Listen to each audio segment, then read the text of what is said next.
বন্ধুরা প্রায় ১৬০০ দিন মানে প্রায় ৪০,০০০ ঘন্টা ধরে অপেক্ষা করার পর অবশেষে চলে এসেছে ইয়াশের বহু প্রতীক্ষিত সিনেমা টক্সিকের ট্রেলার।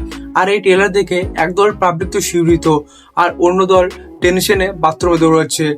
আজকে এই ভিডিওতে দেখবো এই ট্রেলারটির মধ্যে এমন কি আছে যা দেখে সবার প্যান্ট বেজাচ্ছে।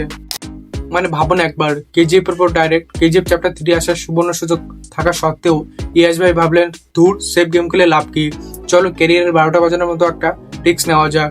কারণ ভাই ট্রেলারে টক্সিক নামটা যতটা ছোট শোনায়, এই সিনেমা ইয়াশের জন্য ততটাই রিস্কি। ভাই নিজেই রাইটার, নিজের প্রডিউসার, আবার ডাবল রোল, আবার নিজে ডিস্ট্রিবিউটরের মতো কাজ করেন। কিন্তু ভাই মানতে হবে ট্রেলারে যে লেভেলের ভিজুয়াল আর লুক দেখানো হয়েছে তাতে তো মনে হচ্ছিল হলিউডের কোন ডিরেক্টর আমাদের দেশে এসে ডিরেক্ট করেছে। কে বলেছিল টক্সিক একটা রোমান্টিক সিনেমা হবে? এখানে তো ট্রেলারে যা মারপিট আর ওয়াইল্ড ভাইব দিয়েছে তাতে বড় বড় ডিরেক্টরদের ভয়ে গলা শুকিয়ে যাওয়ার কথা।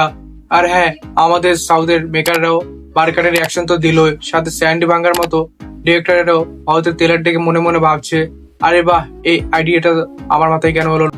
তবে হ্যাঁ, সব ভালো জিনিসের মধ্যে একটু খামতি থাকে। ট্রেলারের এডিটর মনে হয় একটু বেশি স্পিডে কাজ করেছে। ভাই এডিটরের হাত দুটো ধরে একটু সাবধানে কাজ করাতে হবে। আর হ্যাঁ, ডাবিং এর কিছু জায়গায় ডায়লগ গুলো কেমন যেন খিচুড়ির মতো বাকি গিয়েছি, পুরো ঠিক মতো বোঝা যাচ্ছিল না। আর রবি বাসুরের ব্যাকগ্রাউন্ড মিউজিক, ভাই সাউন্ডের মিটার কি শেষমেশে হাজারে গিয়ে ঠেকেছিল নাকি?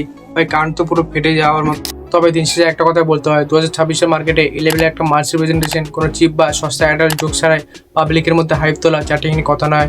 ইয়াসের স্ক্রিন প্রেজেন্ট দেখতে দেখতে আমার নিজেরই মনে হচ্ছে যে বস ড্যাডি তো বলতে হবে। এখন দেখার বিষয় সিনেমাটা রিলিজের পর বক্স অফিস কাঁপায় নাকি মুখ কুবড়ে পড়ে। তো তোমাদের এই ট্রেলারটি কেমন লাগলো নিচে কমেন্ট করে অবশ্যই জানাও।